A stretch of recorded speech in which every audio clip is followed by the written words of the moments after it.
आभा बोलो, सब देख रहे, बताओ। हाँ हाँ, हम जानते थे वो हमारे करण नहीं है।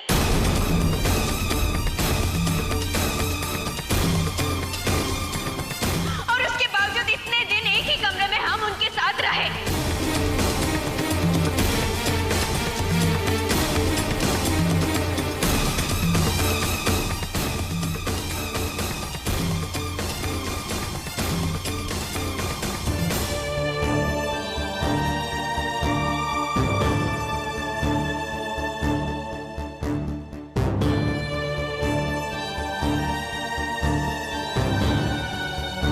पर सिर्फ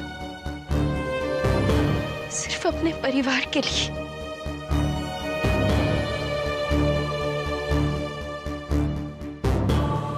हमारे करण के लिए। पर हमें एक पल भी ऐसा नहीं लगा कि हम कुछ गलत कर रहे हैं, क्योंकि हम जानते थे करण हमारी पवित्रता पर कभी सवाल नहीं उठाएंगे।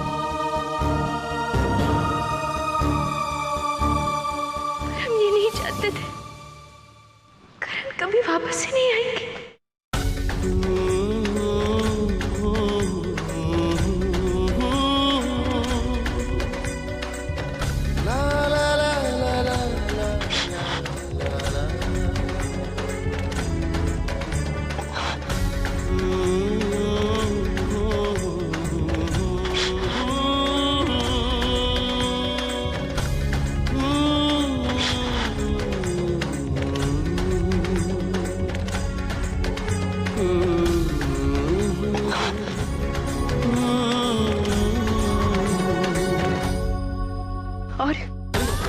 और इस सब के पीछे भी वजह है। माँ, करण और हमें पता चल गया था कि मासी इस परिवार को बर्बाद कर देना चाहती है। स्वर्ण भवन को हत्या के हम सबको इस घर से बाहर निकाल देना चाहती है। और ये हम आप सबको बताते इससे पहले उन्होंने करण का एक्सीडेंट करवा दी।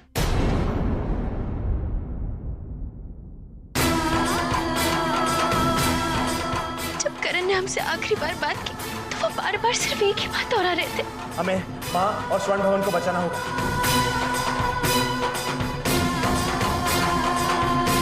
मासी की चाल को कामयाब नहीं होने दे सकते। हमारे परिवार पर एक आंच नहीं आनी चाहिए। विमल भैया, हमने खुद अपनी आंखों से करण की गाड़ी को खाई से गिरते हुए देखा था।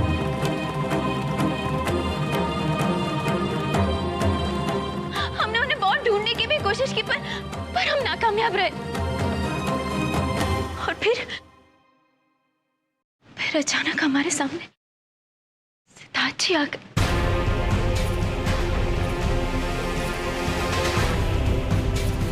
जिनकी शक्ल बिल्कुल करण जैसी थी।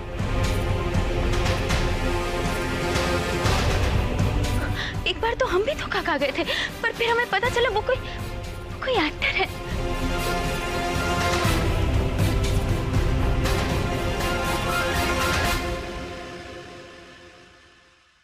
करण की इच्छा पूरी करने का और स्वर्ण भवन को बचाने का हमारे पास और कोई रास्ता नहीं बचा था, सिवाय ये कि हम सिद्धार्थ जी को करण बनाकर यहाँ ले आए।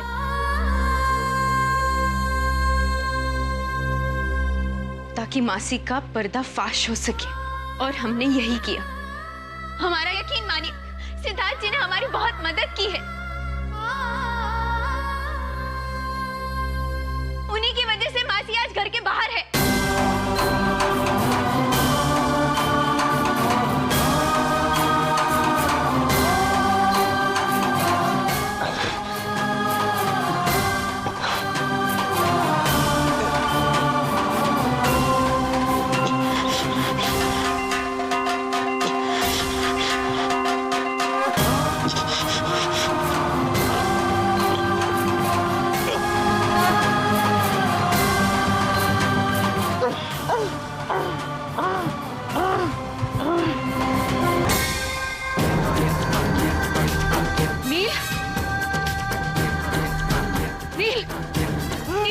नील उठो, उठी। नील, नील, संभाल, आराम से। आप ठीक तो हैं? नील, क्या हुआ था यहाँ पर? मेरी मेहनत और प्रार्थना सफल लगती है नहीं जब लगता है कि आप कुछ कहने की कोशिश कर रहे हैं। नील, नील कहिए, कुछ चाहिए आपको? नील, कुछ चाहिए आपको? कुछ कहने की कोशिश कर रहे हैं? कहिए नील, क्या कहने की कोशिश कर रहे हैं? मुझे सुनाई नहीं दे रहा नील, कुछ चाहिए आपको? जरा जोर से कहिए। हाँ, जोर से कहिए, क्या कहने की कोशिश कर रहे हैं आप? क्या चाहिए आप? नील, हमें सुनाई नहीं दे रहा, जोर से कहिए। संभालिए अपने आप को, हमें समझ में नहीं आ रहा नील, जोर से कहिए। ये बात संस्कार को भी पता है माँ। जब हमें और कुछ सूझ नहीं रहा था तब हमने संस्कार को बुलाया मुंबई। आपको याद है जब साने की डिलीवरी होने वाली थी तब संस्कार यहाँ नहीं था, वो हमारे साथ था मुंबई। आप चाहे तो उसे फोन करके पूछ लीजिए माँ, वो आपको बताएगा हम कैसे हालात से गुजर रहे थे। वाह,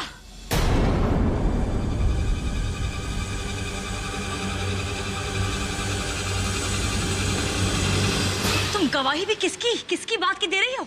संस्कार की, जो खुद तुम्हारी जिंदगी बर्बाद करने निकला था। और तुम चाहती हो कि मैं ऐसे झूठे और मक्कार आदमी की बात पे विश्वास कर ले?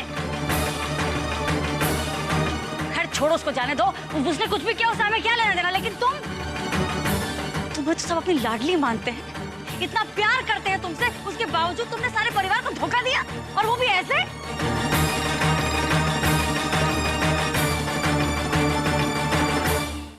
माँ की तरफ देखो, तुम्हें देवी मानती है, देवी।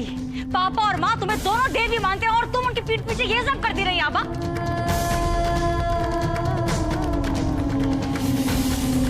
ये जानते हुए कि ये आदमी तुम्हारा पति नहीं है, गैर मर्द है, तुम इसके साथ दिन रात रही।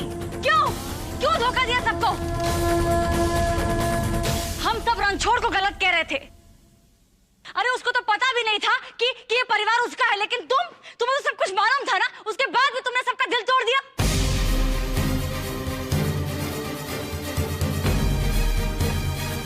माँ, इससे पूछिए, इसने सबको क्यों नहीं बताया कि करण गुमशुदा है? ये पापा को बता सकती थी, विमल को बता सकती थी, पुलिस को बता सकती थी, लेकिन नहीं। इनको तो महान बनने का शौक है, चाहे उसके लिए इन्हें गैर मर्द के साथ रहना ही क्यों ना पड़े। सच बताना चाहा था हमने।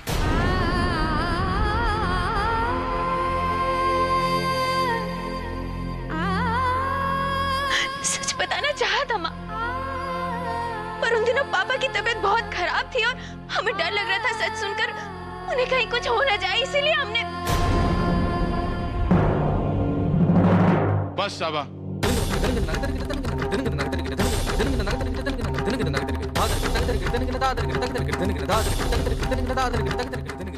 किसी को सफाई देने की जरूरत नहीं है।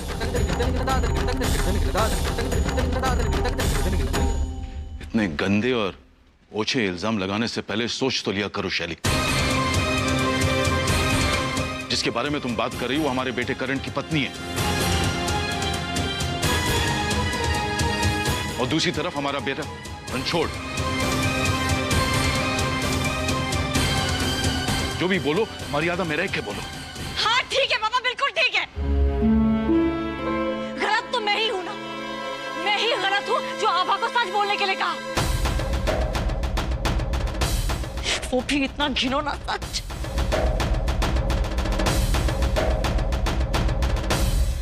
ये लड़की को घर पे रखा हुआ है, अभी इसी वक्त इसको घर से निकाल देना चाहिए।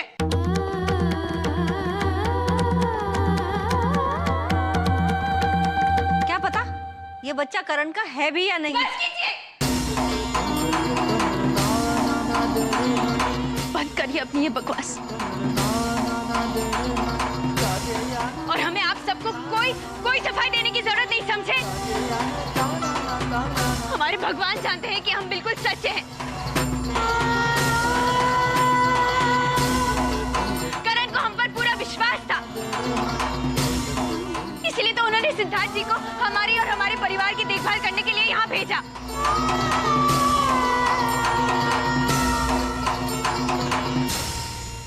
चाची जी, आप एक बात बताइए, अगर आपका परिवार बर्बाद हो रहा होता और आपकी बेटी ने वही किया होता जो हमने किया, तो क्या आप उस पर शक करते?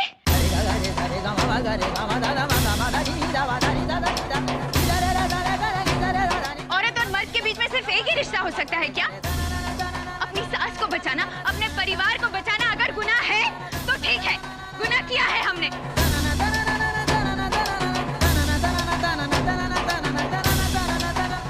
पर इसकी सजा हमें आप नहीं देंगे, हमारा परिवार देगा, समझे?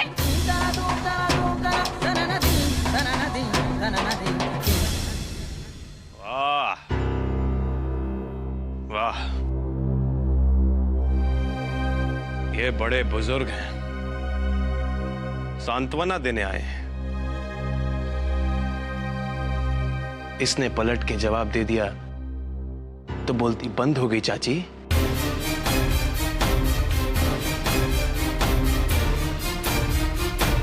साला इतने गंदे दिमाग हैं कि अपनी बहू पे यकीन नहीं हो रहा किसी को। तुम तो कहोगे ही, तुम पर बराबर का इल्जाम जो लगा है।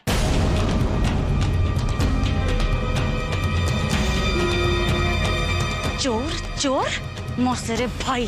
चली, जिसके बारे में तुम बात कर रही हो वो हमारा बेटा रणछोड़ है, इस घर का बेटा है। ओए,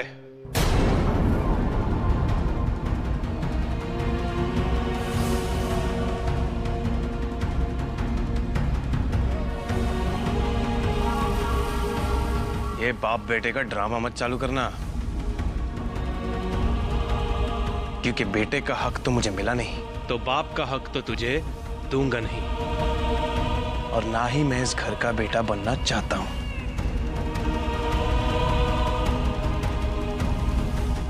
इधर खड़ा हूं क्योंकि मैंने तेरे करण को वादा किया था, समझा? हाँ, तो हमें कौन सा शौक है तुम्हें इस घर में रखने का?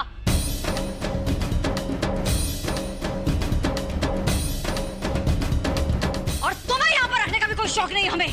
तुम जैसी औरत को यहाँ पर रहने का कोई हक नहीं है। निकलो बाहर, निकलो। शैली, क्या कर रही हो तुम? रुक जाओ। चुप रहिए फिलहाल। इसको यहाँ पर रुक जाओ। रुको।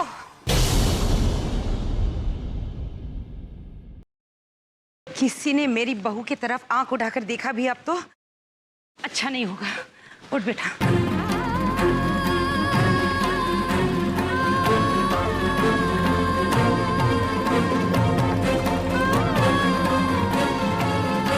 हमें अपनी बहू के चरित्र के बारे में मालूम करने के लिए बाहर वालों की कोई जरूरत नहीं।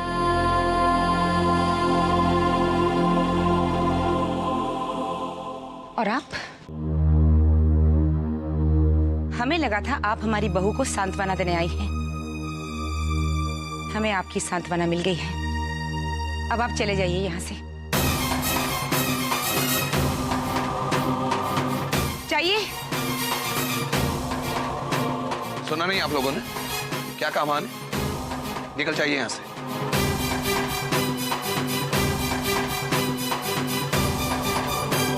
जाने क्या तमाशा बना रखा है इन लोगों ने नहीं, अपने ही लोगों ने बना रखा है तमाशा।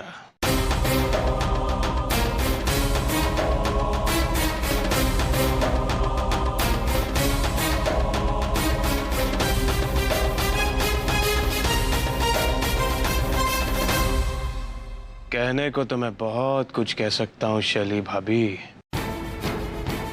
लेकिन क्या है ना, करण की तरह रिस्पेक्ट करने की कोशिश कर रहा हूं।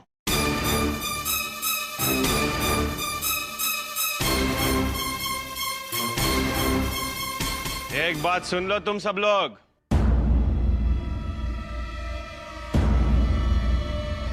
किसी ने भी आभा की तरफ उंगली भी उठाई ना,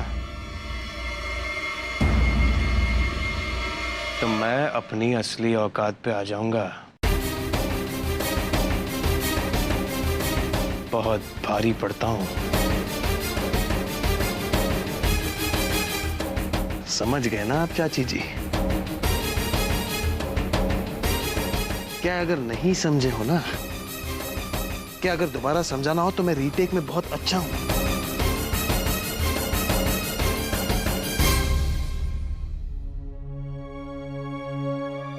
हाँ भाई, सब खड़े रहेंगे, खाना वाना खाएंगे। जाइए चाची जी को मिलिए, किसी और का घर बर्बाद कीजिए। जाइए जाइए।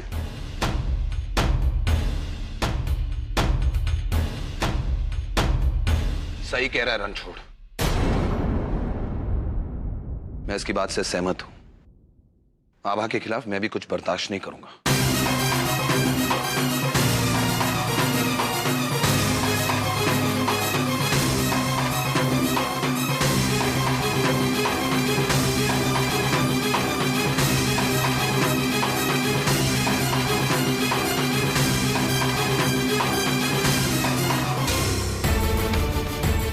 इस बार तो मुझे हरा दिया, लेकिन अगली बार इस आभा को घर से ही नहीं, सबके दिल से भी निकाल के रहूंगी मैं। आप क्या कहने की कोशिश कर रहे हैं? नील, तू अभी तक यही है? मैंने तुझसे कहा था ना कि आज घर में तुझे लड़के वाले देखने आ रहे हैं, और एक तू है जो अभी तक इसी के साथ लगी पड़ी है। अब ये सब छोड़ो, जल्दी से तैयार हो जा। नहीं माँ, मैं तैयार नहीं हो सकती। नील को हल्का हल्का होश आ रहा है, इन्हें मेरी बहुत जरूरत है माँ। अभी मेरे पास कोई तैयार होने का वक्त नहीं है और किसी से मिलने का वक्त नहीं है। वो लोग अपने घर से निकल चुके हैं। ये पेशा ही ऐसा है। कैसी होगी मेरी आभा? मेरे बिना कौन ख्याल रख रहा होगा मेरी आभा का? अपने आप से ज्यादा अपने काम को, अपने पेशेंट को, अपने मरीज को अहमियत दी जाती है, और ये बात आप अच्छी तरह जानती हैं। आप ये भी जानते हैं कि ये पेशेंट मेरे लिए कितना जरूरी है। मेरी आभा भी बिल्कुल ऐसी ही है भगवान, उसका ख्याल रखना।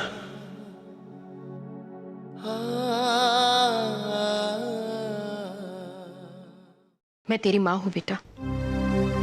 शायद लोग, समाज तेरी बात ना समझ पाए, और जिस तरह से तू उसका ध्यान रखती है ना बेटा, कई लोग ये ना समझ बैठे कि क्या माँ? यही ना कि मेरा इनके साथ पहले से ही कुछ। माँ प्लीज, मुझे किसी की कोई परवाह नहीं है। परवाह करनी पड़ती है बेटा। हम लोग समाज में रहते हैं, उसी के नियमों से जीना पड़ता है। और तू जानती है ना बेटा कि एक अकेली औरत को देख लोग 100 तरह की बातें बनाते हैं।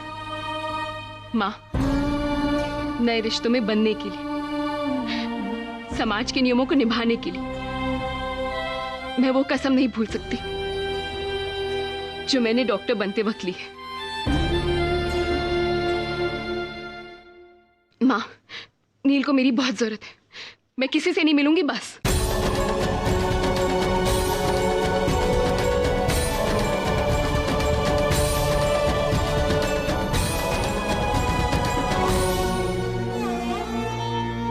तो हमने जो सुना है वो ठीक ही सुना है कि आपके बेटे करण की जगह आपका दूसरा बेटा रणछोड़ पूरी कर रहा था। पराये मर्द के साथ एक ही कमरे में सोई। छी छी छी छी। करण, आप नहीं जानते आपके बिना हम पर क्या बीत रही है। काश आप तक पहुंचने का कोई रास्ता हम जानते। आपके बिना नहीं रह सकते हम। वापस आ जाइए करण, वापस आ जाइए।